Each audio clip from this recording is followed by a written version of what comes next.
कभी सोचा है जो फूड तुम रोज़ एंजॉय करते हो वही तुम्हें पॉइजन भी कर सकता है। इसमें छिपे होते हैं माइक्रोस्कोपिक बैक्टीरिया या उनके पावरफुल टॉक्सिन्स। दिखते नहीं हैं पर अटैक बहुत फास्ट करते हैं। बस एक बाइट और शुरू हो जाता है acute gastroenteritis. So let's uncover what's really hiding in your food. Food poisoning को ही हम एक्यूट गैस्ट्रोएंटेराइटिस बोलते हैं। That is cause by ingesting a food और ड्रिंक जो कि कंटामिनेट होती है either with living bacteria, toxins, chemicals या पैरासाइट से। तो इसके कॉमन आइडेंटिफाइंग फीचर्स हैं। First of all it has a common source. जो पेशेंट्स होते हैं they generally share a history of ingesting exact same food item. Second important thing is simultaneous attack. Multiple individuals fall ill suddenly at same point. And third is they share a common symptoms. जो उनकी clinical presentations होती हैं, science and symptoms होते हैं, वो common होते हैं ना। सबसे ज़्यादा वल्नरेबल ग्रुप्स कौन होते हैं हमारे पास? We have adults who are more than 65 year of age, क्योंकि naturally weakening of immune response होता है over the period of time. Secondly we have children who are less than 5 year of age, जिनका immune system अभी भी under construction है। Then we have pregnant women, जिसमें temporarily alterations होती है in immune function. Now we have immunocompromised individuals like they are battling diabetes, liver, kidney disease, HIV, AIDS, and those who are undergoing cancer treatment. Now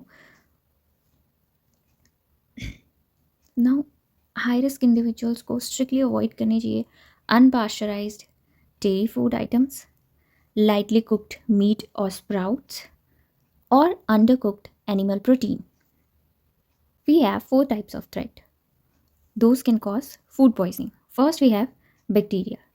bacterial में हमारे पास आते हैं generally they infect by multiplying themselves in the host body या फिर pre form toxin से, जैसे कि साल्मोनेला, स्टेफाइलोकोकस, ई कोलाई और Vibrio cholera. Then we have virals जो कि ऑफन ट्रांसमिट होता है by food handlers.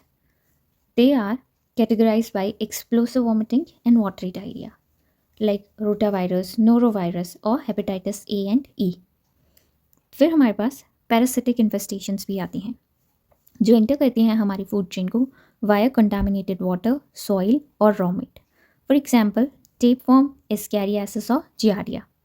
Then we have non bacterial, जिसमें हमारे पास केमिकल पॉइजनिंग आती है that can occur because of arsenic, agriculture fertilisers, pesticides और हैवी मेटल्स लाइक कैडमियम और mercury.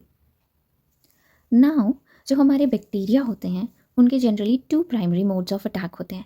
Either they have a preformed toxins जो कि पहले ही फूड में मैन्युफैक्चर वो कर जाते हैं even before the injections.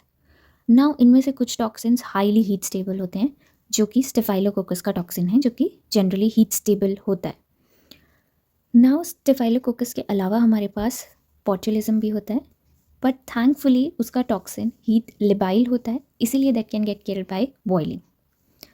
Now इसका रिजल्ट होता है cause they have a pre form toxin जो कि खाने में पहले ही बन चुके होते हैं। दैट्स वाई जनरली जो इनका इंक्यूबेशन पीरियड होता है that is very short, rapid and we have a violent onset. Now second mode of action is multiplication. इसमें हमारा जो ऑर्गेनिज्म है, माइक्रो ऑर्गेनिज्म है, that get ingested and they multiply inside the host body. Invaders give rise to acute gastroenteritis या फिर colitis. They have a longer incubation period 12 to 24 hours. They are slower in onset and frequently accompanied by fever and chills. So we have Salmonella typhimurium, cholera susi या Salmonella enteritidis. So incubation period इसका longer होता है 12 to 24 hour. और we have a hideout place for Salmonella like farm animals, poultry, eggs, milk. Contamination generally spread होता है by rice, by rat or mice, and generally we have a temporary human carriers. Intestine में multiply करता है.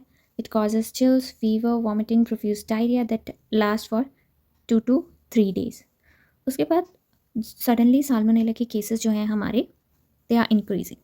Why they are increasing? Because of increased community feeding, international food trade की वजह से भी बढ़ रहा है. Higher farm animal incidence, जो हम हाउस होल्ड डिटर्जेंट्स यूज़ कर रहे हैं ज़्यादा से ज़्यादा, उसकी वजह से हमारे सीवेज ट्रीटमेंट प्लांट में भी इम्पैक्ट पड़ रहा है, and rise of prepared food.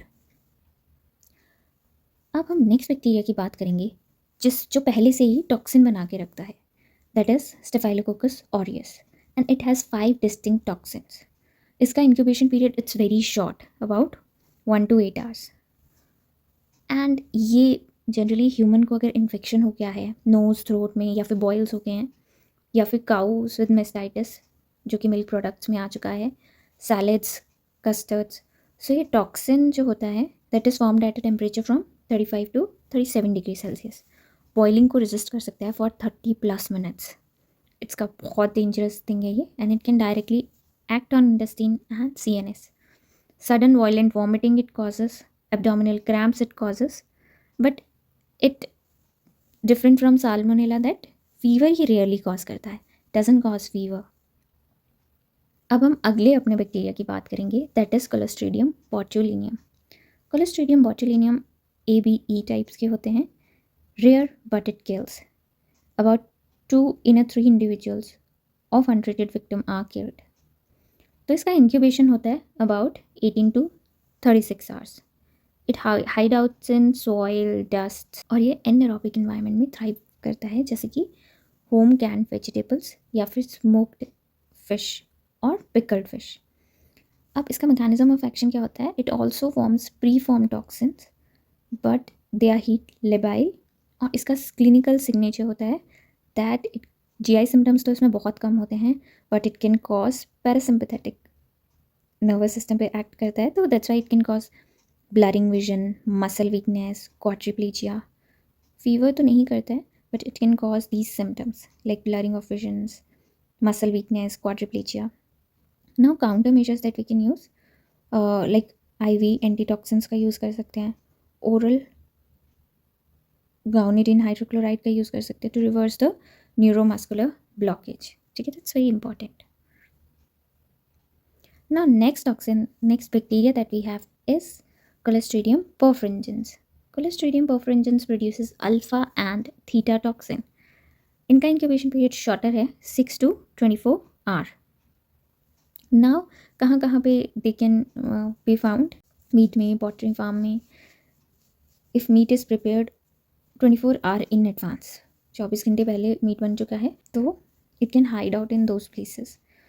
Spores survive करते हैं इनिशियल कुकिंग को and germinate when the food is allowed to cool slowly at room temperature. इसीलिए इट्स वेरी इंपॉर्टेंट कि हम फूड को इमीडिएटली कंज्यूम करें.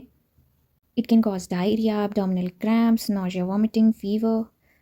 फीवर इसमें रेयर होता है, but it can cause nausea and vomiting. Illness short होते हैं and with a rapid. Next bacteria that is Bacillus cereus. It's an anaerobic bacteria, spore bearing rod shaped, और ये generally soil में होता है, रॉ एंड प्रोसेस्ड फूड्स में होता है. इसका 2 डिस्टिंक्ट टाइप्स होते हैं, emetic form it has and we have diarrhoeal form. Emetic form का शॉर्टर इंक्यूबेशन पीरियड होता है 1 to 6 hours, एंड उसका इंक्यूबेशन पीरियड होता है about 12 to 24 hours. Diarrhoeal form का incubation period a bit longer. Emetic form जो है वो स्टाफ की इंटॉक्सिकेशन को मिमिक करती है, क्योंकि उसमें generally we have nausea and vomiting. But जो डायरियल फॉर्म होती है दैट मिमिक्स Clostridium perfringens, जिसमें हमारा डायरिया होता है, एब्डोमिनल पेन होता है, little to no vomiting, and ये रिजॉल्व हो जाता है within 24 hours. And Bacillus cereus generally processed foods में होते हैं. स्पोर्स जो होते हैं दे कैन सर्वाइव कुकिंग, और ये राइस में हो सकते हैं, सॉइल्स में हो सकते हैं, जो हम रेफ्रिजरेट करते हैं राइस को, उसमें ये हो सकते हैं if not properly cooked again. So you can see how much these toxins are dangerous. Even some of the toxins जो वो cooking को भी survive कर जाते हैं. Even the spores, they also survive the cooking. And ये already enterotoxin release करता है, जो कि highly stable होता है. Now एक बार matrix की बात करें तो we have staph, Bacillus cereus, perfringens and salmonella. Only salmonella causes the fever. And shorter incubation period हमारे पास जो कि विद इन 1 to 8 hours है के बीच में, that is Staphylococcus and Bacillus cereus and kind of Clostridium perfringens, but not that much shorter, है ना. Longer incubation period we have is Salmonella and botulism. अब Staphylococcus फीवर सिर्फ Salmonella cause कर रहा है, वॉमिटिंग ऑलमोस्ट सारे cause कर रहे हैं एक्सेप्ट फॉर Salmonella. नाउ जो डायरिया भी ये सब कॉज कर रहे हैं, एंड द कॉमन सोर्सेज हैं हमारे पास generally rice and processed food bacillus cereus में, dairy and salads in staphylococcus में, कुक्ड मीट जिसको हम कूल करते हैं उसमें कोलेस्ट्रीडियम परफरेंजेंस हो सकता है अगर हम उसे रूम टेम्परेचर पे रखें काफ़ी देर तक, क्योंकि जो स्पोर्स होते हैं कोलेस्ट्रीडियम परफरेंजेंस के वो 30 degree Celsius to 50 degree Celsius पे जनरली जर्मिनेट ज़्यादा करते हैं। साल्मोनेला हमारे एग्स में, एनिमल्स में या पॉट्री में होता है। बॉटुलिज्म जो न्यूरोलॉजिकल साइन कॉज करता है कैंड फूड में या एनारोबिक इन्वायरमेंट में ज़्यादा पाया जाता है। कॉलरा में we have rice watery stools and generally ये जो स्टार्ट होती है food poisoning that is with vomiting. Vomiting cholera में थोड़ा प्रोजेक्टाइल होती है, कॉन्टिन्यूस वाटरी, नो नॉजिया, इसमें नॉजियस होती है वॉमिटिंग। स्टूल्स में म्यूकस और ब्लड भी हो सकता है समटाइम्स। फिजिकल स्टेट में मसल क्रैम्प हो सकते हैं, मार्क डिहाइड्रेशन होती है इन कॉलरा, बहुत ज़्यादा डिहाइड्रेशन होती है, और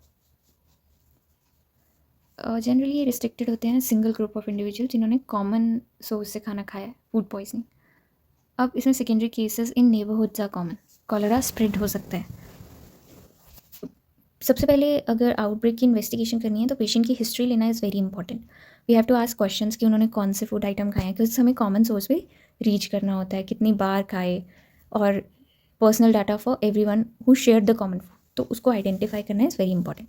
हमें stool, vomit and food remnants को आइडेंटिफाई करना होता है for agents, and it's very important to perform aerobic and anaerobic checks, phage typing and test blood for retrospective antibodies के लिए भी हम ब्लड टेस्ट कर सकते हैं। एनवायरमेंट स्टडी में it's very important that we inspect the kitchen, sanitation practices, और food handlers को भी हमें इंटैरोगेट करना है, is very important.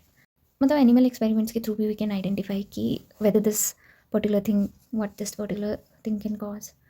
Now data further we have to analyse the data, we have to analyse that accurate time, place and person to finding the source. Now it's very important कि हम जो एक particular danger zone है temperature का, जहाँ पे हमारे bacteria, जो हमारी आउटर इन्वायरमेंट है वो मिमिक करती है काइंड ऑफ ह्यूमन बॉडी को, तो 0 to 45 degree Celsius, 10 degree Celsius to 45 degree Celsius is the danger zone, जहाँ पे बैक्टीरिया की मल्टीप्लिकेशन इज़ एक्सपोनेंशियल। और ये डेंजर जोन कब आता है, जब हम स्लो कूलिंग करते हैं आइटम्स की, जैसे कि कोलेस्ट्रीडियम परफरेंजेंस आउटब्रेक में। नाउ डिफेंस प्रोटोकॉल बहुत इंपॉर्टेंट है। First of all, most important thing that we can do is hand hygiene. जो फूड हैंडलर्स हैं उनकी hand hygiene is very important. जितने भी फूड हैंडलर्स हैं उनको वूंड्स, बॉयल्स या थ्रोट इन्फेक्शंस नहीं होने चाहिए, because it can spread staph infection. Further, continuous surveillance is very important कि हम फूड सैम्पल्स को एनालाइज करें कॉन्टिन्यूस बेसिस पे proactively to prevent the outbreaks. Sanitary preparation is very important कि हमें सेपरेट रखने हैं रॉ मीट जो अभी तक कुक नहीं हुए हैं to ready to eat meat से। साथ में we have to eradicate the pests because they are the major cause of spreading infections. Strict veterinary examinations होनी चाहिए to ensure that animals are free from infection before processing. तो ये सारी multi layered defence protocol एक इंसान को prevent करते हैं फ्रॉम गेटिंग डिजीज्ड।